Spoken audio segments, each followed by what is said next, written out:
नमस्कार, मैं हूं ममता सिंह। आप देख रहे हैं वर्ल्ड इंफॉर्मेशन न्यूज। चलिए शुरुआत करते हैं इस वक्त से जुड़ी हुई खास बड़ी और विशेष खबरों से। आरक्षित सोन घड़ियाल नदी घाटों से अवैध रेत निकासी, जलीय जीव जंतुओं पर संकट, मगरमच्छों का जीवन खतरे में। चितरंगी विकासखंड के आरक्षित सोन घड़ियाल नदी क्षेत्र में रेत माफियाओं का आतंक लगातार बढ़ता जा रहा है। प्रशासन, वन विभाग, सोन अभयारण्य प्रबंधन और कड़वा पुलिस की मौजूदगी के बावजूद नदी घाटों से अवैध रेत उत्खनन का सिलसिला खुलेआम जारी है। इससे न केवल पर्यावरण पर गहरा संकट मंडरा रहा है, बल्कि जलीय जीव जंतुओं विशेषकर मगरमच्छों के जीवन पर भी खतरा बढ़ गया है। मगरमच्छों का प्राकृतिक आवास उजड़ने की कगार पर। स्थानीय ग्रामीणों के अनुसार सोन घड़ियाल क्षेत्र की सोन नदी में बड़ी संख्या में मगरमच्छ और अन्य दुर्लभ जलीय प्रजातियां पाई जाती हैं। यह नदी उनका प्राकृतिक आवास रही है, परंतु निरंतर हो रहे रेत उत्खनन ने उनके अस्तित्व पर प्रश्न चिन्ह खड़ा कर दिया है। बरसात के मौसम में मगरमच्छ कई बार गांवों की ओर आ जाते हैं, जिन्हें वन विभाग और सोन घड़ियाल रेस्क्यू टीम मिलकर सुरक्षित रूप से पुनः नदी में छोड़ती है।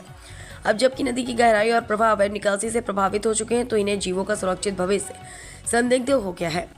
प्रशासन की मिलीभगत या लापरवाही। ग्रामीणों का आरोप है कि इतने बड़े पैमाने पर रेत की निकासी बिना प्रशासन और पुलिस की जानकारी के संभव नहीं। जेसीबी मशीनें, हाईवे और ट्रैक्टर दिन रात रेत भरते और ले जाते, जबकि संबंधित विभाग और अधिकारी चुप्पी साधे हुए हैं। पर्यावरण विशेषज्ञों का कहना है कि आरक्षित नदी क्षेत्रों से रेत निकालना न केवल वन्य जीव संरक्षण अधिनियम 1972 का उल्लंघन है, बल्कि पर्यावरण संरक्षण कानून 1986 की भी सीधी अवहेलना है। वन विभाग और अभयारण्य प्रबंधन पर उठे गंभीर सवाल।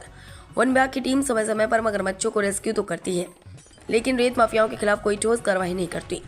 जानकारियों के अनुसार रेत निकासी से नदी का जैविक संतुलन बिगड़ गया है, जिससे मछलियों, कछुओं और मगरमच्छों की प्रजातियां तेजी से घट रही हैं। ग्रामीणों का गुस्सा, आंदोलन की चेतावनी। सोन घड़ियाल क्षेत्र के ग्रामीणों ने स्पष्ट चेतावनी दी है कि यदि जल्द ही अवैध पर खनन पर रोक नहीं लगाई गई तो वे सामूहिक धरना प्रदर्शन करेंगे। ग्रामीणों का कहना है कि रेत माफिया में न केवल नदी का स्वरूप बिगाड़ दिया है, बल्कि आने वाली पीढ़ियों के प्राकृतिक जल स्रोतों को भी नष्ट कर रहे हैं। गढ़वा पुलिस पर ग्रामीणों का आरोप। ग्रामीणों का कहना है कि यह पूरा अवैध कारोबार गढ़वा थाना क्षेत्र में फल फूल रहा और यह सब पुलिस की आंखों के सामने हो रहा है।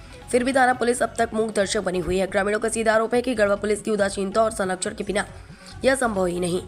आरक्षित सोन घड़ियाल सोन नदी में हो रहा अवैध रेत उत्खनन न केवल पर्यावरणीय अपराध है, बल्कि यह प्रशासनिक व्यवस्था की विफलता और मिलीभगत का जीता जागता प्रमाण भी है। यदि प्रशासन ने जल्दी कठोर कदम नहीं उठाए, तो आने वाले वर्षों में यह पावन नदी और इसके जीव जंतु सिर्फ इतिहास की कहानी बनकर रह जाएंगे। वर्ल्ड इंफॉर्मेशन न्यूज से विवेक कुमार द्विवेदी की रिपोर्ट। रात को जेसीबी से सोन नदी से बालू निकाला जाता है और हाईवा से 2-3 गाड़ियां यहाँ आती हैं रात को और पूरा ग्राउंड को ख़राब कर दिए हैं। जगह जगह पे यहाँ पे टायर के निशान है और गड्ढा कर दिए हैं। हम लोग यहाँ पे डेली खेलने आते हैं और बहुत गड्ढा कर दिए हैं और यहाँ पे प्रशासन की बहुत बड़ी लापरवाही है। डेली ये काम किया जा रहा है।